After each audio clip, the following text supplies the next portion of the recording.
Cette première vidéo propose la création d'un projet avec le logiciel OrCAD Capture. Il s'agit donc d'un projet de saisie de schéma. Saisie d'un schéma que l'on va appeler amplificateur.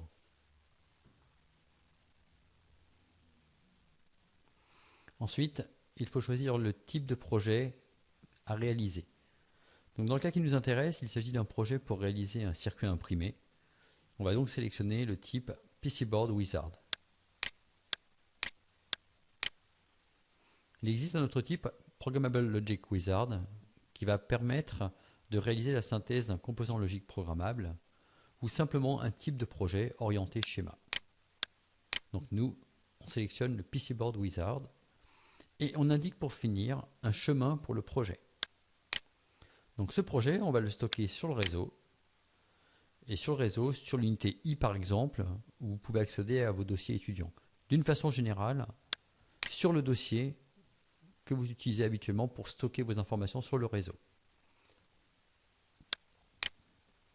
Donc dans ce dossier, on va créer un premier dossier que l'on va appeler ER12 pour rappeler le nom de l'unité d'enseignement qui nous intéresse. On sélectionne ce dossier ER12, on l'ouvre et à l'intérieur de ce dossier, on crée un dossier spécifique cette fois-ci pour le projet amplificateur. Il faut bien prendre soin de l'ouvrir avant de clore. Il sera important par la suite de créer un nouveau dossier pour chacun de vos projets. Il faut avoir à l'esprit que quand on crée un projet, eh bien on génère énormément de fichiers. Il est difficile de s'y retrouver lorsque l'on a plusieurs projets dans un même dossier. Donc là, la question se pose de savoir si on veut réaliser une simulation ou pas durant ce projet. Bon, pour l'instant, pour faire simple, on va refuser la possibilité de simulation. Maintenant, on a la possibilité d'ouvrir une ou plusieurs bibliothèques de symboles pour débuter notre premier schéma. Une bibliothèque incontournable, c'est celle des connecteurs, que l'on va donc logiquement ajouter. Donc connecteur.olb, on l'ajoute. On ajoute également discrete.olb, qui est une bibliothèque qui contient un certain nombre de composants discrets tels que les capacités et résistances et beaucoup d'autres composants. Discrete.olb, c'est un petit peu un fourre-tout. Alors pour information, les bibliothèques de symboles, ce sont des fichiers dont l'extension est donc un .olb.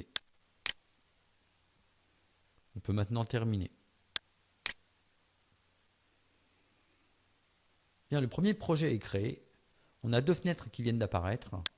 La première fenêtre, c'est une fenêtre dont le nom de fichier correspond à amplificateur.opj. Donc le .opj, c'est l'extension associée au projet OrCAD Capture. Il s'agit uniquement de références aux différents éléments de vos projets. À l'intérieur de cette fenêtre, on voit donc apparaître amplificateur.dsn et amplificateur.dsn, eh bien c'est le fichier qui va contenir le schéma à proprement parler de notre projet. Donc dans cette fenêtre ici, on fait référence à d'autres fichiers. Le fichier amplificateur.opj ne contient que des informations qui font référence à d'autres fichiers. Le schéma à proprement parler, c'est donc amplificateur.dsn et actuellement il y a une page 1 qui existe et c'est donc là qu'on va tracer notre premier schéma.